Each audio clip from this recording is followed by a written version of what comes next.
From his entrance to his swagger, LA Knight arrived wearing charisma-like armor, talking like he owned the mic, and walking with the kind of confidence that usually gets you a main event push. The crowd learned his cadence and duplicated his catchphrases, and for a minute, it looked like the perfect storm. Viral moments, crowd programming, and merchandise-friendly energy. That initial shock value created an expectation, however, and expectations become nails that hold the coffin shut when management doesn't follow through. The very traits that made him the hottest act on nights were also the ones that exposed his booking vulnerabilities. An act that borrows from icons becomes easy to categorize and easier to shelve once the creative team decides they've milked the bit. You don't get to be great by being a patchwork of past legends. Fans cheered because he gave them a familiar hero to rally behind, not because they believed a new, unique top-tier character was being born. Fans can smell authenticity. WWE brass can smell an opportunity to spin a crowd into short-term heat and then park it for weeks. That's what happened. Instead of building layers and giving him long, meaningful championship storytelling, they used him as a short-term magnet for pop and then walked away. The result? The crowd's "yeah" became the soundtrack of missed opportunity. When you defend or challenge for a title in that context, you are walking out with a participation trophy unless the company already decided otherwise. That's not conspiracy, that's booking logic. A championship change in an event where the narrative stops at the gym doors carries zero legacy effect on weekly television. If you want your title reign to matter, you have to win it where the narrative lives, week to week, in front of the fans who buy the stories and tune streams. LA Knight's big moment at that spectacle was window dressing, and the window was closed as soon as the event ended. Money in the Bank was a perfect ticket for someone like LA Knight, and he missed it. In wrestling storytelling, a Money in the Bank briefcase is the ultimate plot device. Unpredictability, instant ascension, and narrative tension. Without that ace in the hole, his path to the top depends on sustained single-thread booking, and WWE didn't supply it. When the briefcase became a short-term prop instead of a long-game nuclear option, the window for opportunistic title elevation closed. That's not speculative, that's structural. When the briefcase loses mystique because it's cashed in almost immediately, the ladder that once led to dramatic title upheaval becomes a prop on a dusty shelf. Knight scored meaningful victories early, but those wins were followed by clean losses that chipped away at credibility. You can survive a loss if the narrative treats it as a chapter in a longer ascent, but when you lose in ways that aren't protected, clean pinfalls and gauntlets, unnecessary roll-ups, or being used to make other people look strong, your momentum decays. Momentum isn't just an in-ring statistic, it's a storyline commodity. WWE's creative choices converted his early momentum into a series of small,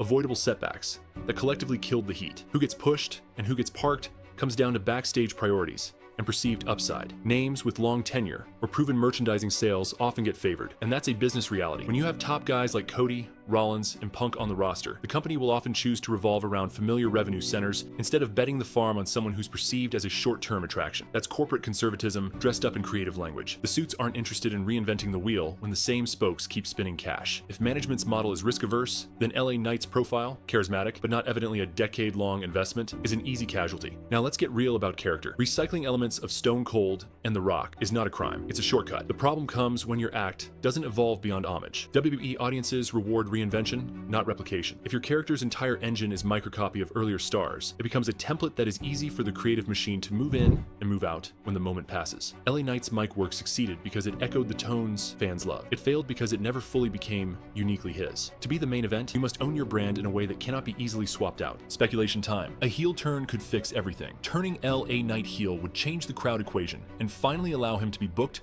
with aggression and contingency. As a heel, he could carry heat into high-stakes matches, use underhanded tactics to mask any small blemishes in the win column, and create fresh narrative friction with the established babyfaces. A heel at LA Knight has a credible path to the undisputed title because villains pull money and cold-blooded ambition makes for crisp storytelling. That's not wishful thinking, that's booking logic. When you convert crowd sing-alongs into jeers, you also convert unpredictability into pay-per-view buys and headline moments. Roster moves are another lever. A move to a brand where the title picture is less congested could create fast lanes for him. When the roster is circular, the same handful of faces trading the top spots. A new blood injection must happen on the brand where the incumbent hierarchy is weakest. You don't get a main event reign by being the 15th name in a crowded lineup. Strategic placement matters as much as story. That's why when companies want to build someone, they put them where the path is clearest and then guard that path. Let's talk about the social media fallout, because that's the oxygen and the poison both. Fans vocally supported him on nights. They flooded comments, and online discourse ranged from outraged threads to mimetic praise. That chatter matters. It's leverage, but only if the company sees it as leverage too. WWE frequently treats organic fan buzz as a short-term metric rather than a long-term asset. Instead of converting social heat into creative investment, the company often treats it like a headline for a week and then moves on. LA Knight's vocal backers were dismissed not for lack of volume, but because the machine chose stability over risk. When the internet roars and the suits whisper, "Not yet," the roar fades because nobody is feeding it. Now, address the naysayers who say backstage politics killed him. Politics exist in every entertainment entertainment business. Influence and relationships impact status, but politics alone don't explain why some people get sustained booking while others don't. The difference is narrative confidence. The company must believe that a wrestler can carry television, and that merchandise and ratings will follow. If brass view you as a short-term pop, they'll exploit that pop and then park you for long stretches. Blaming politics alone is convenient. The truth is a blend of politics, perceived upside, and the company's appetite for risk. What does WWE lose by not elevating LA Knight? Freshness. The business runs the risk of creative entropy when it relies on the same handful of faces to sell every pay-per-view. Fans eventually develop fatigue and apathy. New or reinvented main eventers refresh storylines, create new merchandise, and spur social media conversation that translates into subscription interest. By leaning on legacy names at the expense of hot new acts, WWE trades short-term comfort for long-term stagnation. If you want the product to feel alive, you have to put new blood at the top and protect that investment. Let's be explicit about who is responsible. The bookers who treat television as a bulletin board instead of a serialized drama, and the executives who prioritize predictable revenue arcs over narrative risk-taking deserve the heat. Mock the pencil pusher who says, "Let's not rock the boat," while the boat slowly sinks from boredom. This isn't about personal vendettas. It's about structural shortcomings in how the company values organic heat. When a performer who can get a crowd consistently still ends up as an afterthought, it's a failing of imagination from the people in the back, not the talent in the ring. What can LA Knight do from a performer's perspective? Evolve the mic, diversify the in-ring repertoire, and embrace storytelling that doesn't rely solely on riffing. He has to show he can carry multi-month arcs that require subtlety, not just promo bursts. He also can accept roles that build heat in the short term, playing the antagonist in a new feud, or accepting narrative beats that make him look unassailable for a while. The wrestler who proves he can be a credible top-level commodity in multiple contexts will force the company's hand. That's not ego advice, that's career strategy.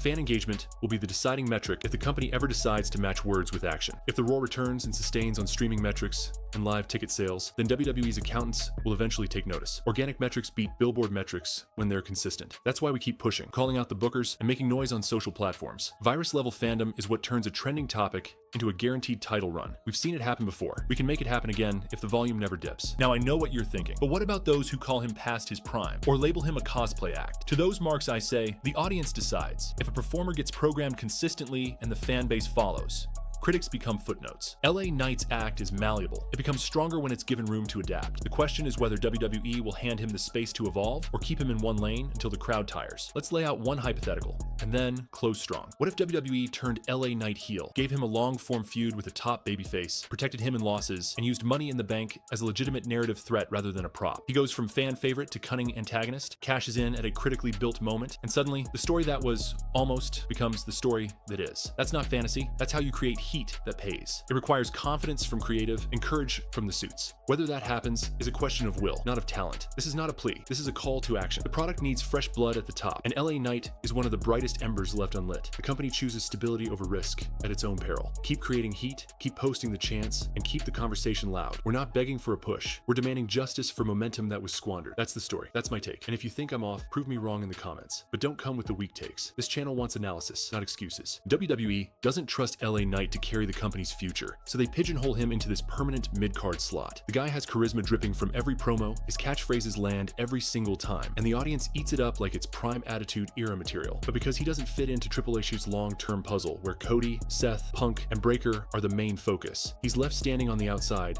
looking in. This is the type of short-sighted thinking that kills careers. Instead of riding the momentum while it's hot, WWE is acting like they can just circle back to him later. But the truth is fans eventually burn out when they realize their guy's never getting the payoff. What makes this even worse is how WWE deliberately books him into no-win situations. Those matches at Crown Jewel, for example, weren't about Knight proving himself on the main event stage. They were glorified exhibition bouts where everyone watching knew he had zero chance of walking away with the belt. That's not building a star. That's feeding someone to the wolves for the sake of padding Roman Reigns' resume. And once fans recognize that pattern, it kills the suspension of disbelief. You can't market someone as a legitimate contender. You keep slotting them into hopeless scenarios where the outcome is already decided before the bell rings. And let's not forget about how badly Money in the Bank was handled. Twice, they had the golden opportunity to strap the briefcase to Knight, let him ride the fan support, and inject some unpredictability into the world title scene. Twice, they fumbled it in favor of safer picks that didn't generate half the reaction he was getting. That briefcase was tailor-made for someone with his swagger, his promo ability, and his crowd connection. Imagine the electricity of him interrupting a Roman celebration or cashing in on Rollins